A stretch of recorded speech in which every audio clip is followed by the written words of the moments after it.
Wetwakoma wetugenda okutandikira mu kanyomero kaffe manya nnyaffe Buganda. Tutunuulidde bassekabaka ba ensi eyitibwa Muwawa.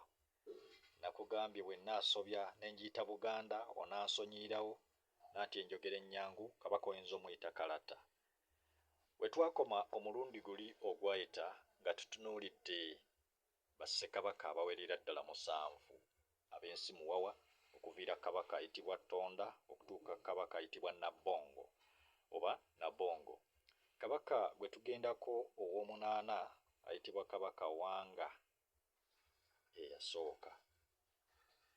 Lwaki tubateekako eyasooka? Kitegeeza maaso eyo gye tugenda tujja ssangayo abalala abafaanaganya amannya nga bwe kirabikako ku luse olwa kabaka Kintu nti mulimu bakabaka abaatuumwa amannya nga gafaanagana ne bakabaka abaasooka, okugeza kabaka Mwanga eyasooka ne Mwanga owookubiri, Mutebi eyasooka Mutebi owookubiri, Muteesa eyasooka Muteesa owookubiri, waliyo kabaka Ssuuna eyasooka ne Ssuuna owookubiri. Kale nti amannya baagagabananga obanga kituyita okubbula ne bamubbulamu jjajjaawe, kitegeeza ono abeera wakubiri singa batuuma erinnya eryo omulundi ogwokusatu era abeera kabaka owookusatu afaanaganya eri erinnya. N'olwekyo y'ensonga lwaki tugamba nti yasooka oba owookubiri. N'olwekyo tuli kabaka ow'omunaana ayitibwa Wanga eyasooka. Ono yaziikibwa oba yaterekebwa e Katoolingo mu ssaza ery'e Busiro. Yafugwa ensi Muwawa wakati w'omwaka 566 okutuuka mwaka gwa 604. Awo nno naye n'akisa omukono n'asikirwa kabaka ayitibwa Gogombe. Ono yaterekebwa Kimwanyi mu Kyaddondo, yakulembera Obuganda wakati ensi Muwawa wakati w'omwaka 604 okutuuka mwaka ogwa 635. Nakugambye gino gatta oyawuze ojja kubeera ng'ofuna emyaka emituufu gye yakulemberera ensi eno eyitibwa Muwawa. Tugenze ku kabaka ow'e10 ayitibwa Bisiriba. Kabaka ayitibwa Bisiriba ye kabaka ow'ensi Muwawa ow'omulundi ogw'e10. Ono Bisiriba yakulembera ensi Muwawa. Bisiriba yaterekebwa mu bitundu Bisiriba yaterekebwa Kimoggo mu ssaza ery'e Busiro wakati w'omwaka 635 ne 653 we yakulemberera ensi eyo eyitibwa Muwawa. Ono we yavaako yasikibwa kabaka ow'e11 ayitibwa Muntu. Ono yaziikibwa oba yaterekebwa Kiwawu mu ssaza ly'e Busujju, yakulembera ensi Muwawa wakati wa 653 okutuuka mwaka ogw'677. Era awo bwe yavaako mu mwaka ogwo kabaka yayitibwa Muntu, yasikirwa kabaka ow'e12 ayitibwa Bukulu. Bukulu naye yaterekebwa Kiwawu mu ssaza ery'e Busujju wakati w'omwaka ogwa 677 693. Awo we yakulembera ensi eyitibwa Muwawa. Kabaka ow'e13 ye kabaka Musisi Omutenzaggulu. Ono nno yaterekebwa Zzinga mu ssaza ery'e Busiro, yakulemberwa ensi Muwawa okuva mwaka 693 okutuuka mwaka ogw'714. Kabaka yaddako awo ow'e14 ye kabaka Wakabi. Kabaka ono Wakabi yakulemberera yaterekebwa Ndejje mu ssaza Kyaddondo, yakulembera ensi Muwawa wakati w'omwaka 714 okutuuka mwaka ogw'703. Yoyo kabaka ayitibwa Wakabi. Ow'e15 ye Konge yaterekebwa era Konge. Yaterekebwa Konge mu ssaza ery'e Mawokota mwaka ogw'703 okutuuka mwaka ogw'759 we yakulemberera ensi eyitibwa Muwawa. Kabaka ow'e16 ye Ssemwezi Maganda, naye yaterekebwa Konge mu Mawokota mu mwaka ogw'818 n'omwaka ogw'830 we yakulemberera ensi eyo eyitibwa Muwawa.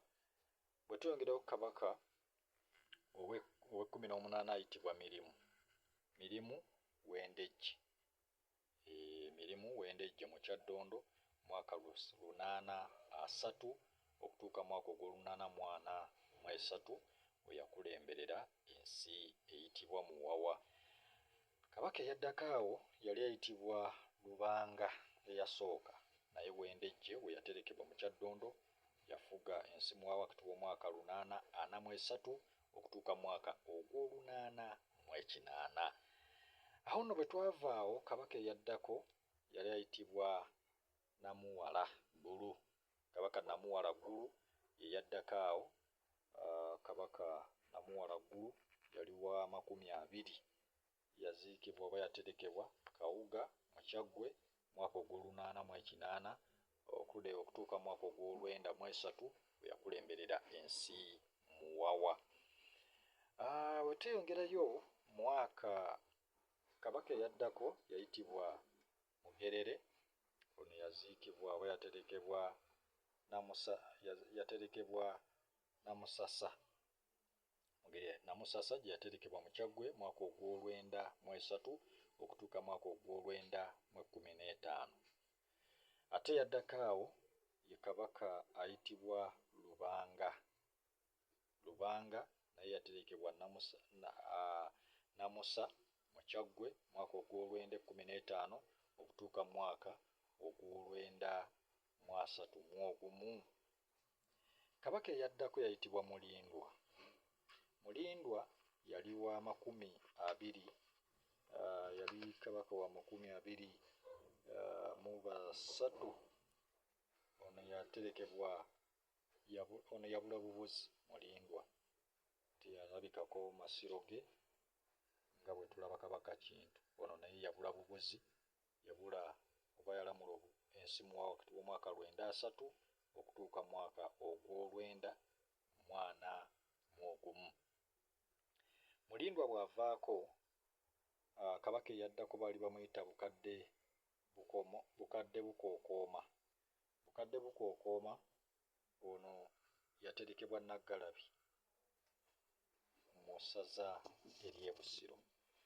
Naggalabi atandise okuwulikika nga we wali ensibuko ya Nsibuganda. Nolwekyo oyo kabaka eyaddako Bukadde Bukookooma ow'e Naggalabi mu Busiro gye yaterekebwa.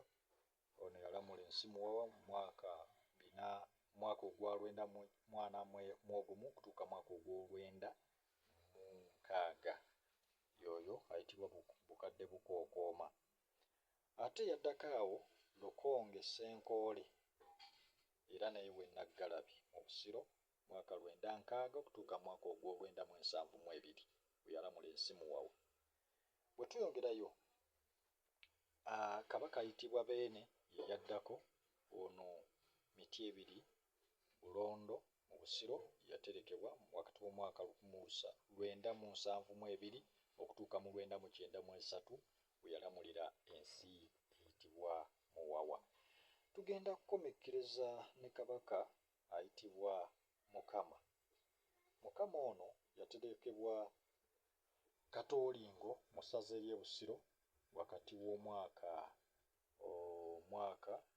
yaterekebwa Busiro mwaka ogw'olwenda-93 okutuuka mwaka ogw'olukumi-11. Yoyo kabaka ayitibwa Mukama gwe tugenda okukomekkereza naye, ate tujja tandikira awo okusobola okubeera nga tumalayo bakabaka bano ab'oluse olwa Ttonda. Teweerabira nti nabo bali 36, bali 36. Kati kitegeeza nti bakabaka abakafuga ensi Buganda benkanyenkanye ne bakabaka abaafuga ensi Muwawa. N'olwekyo ndowooza obategedde bulungi be twakalabako okuviira ddala kabaka ayitibwa Ttonda okutuuka kabaka ayitibwa Mukama bwe tukomyeko. Abo bonna be twogeddeko baali bakabaka ab'ensi Muwawa, naye boogerwako ng'abaali bakabaka abakambwe, era ng'obukambwe buno bweyolekera nnyo kabaka Bemba Musota eyalwana ne mukulu we muto we ayitibwa Kintu.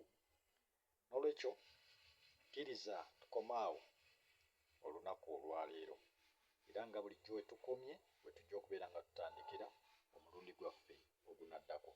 Mbeebaza olw'okubeera nga mutugobera, nkugamba bugambi subscribe Kanoni Media Uganda, ojja kubeera ng'ofuna ebisingawo eby'enjawulo.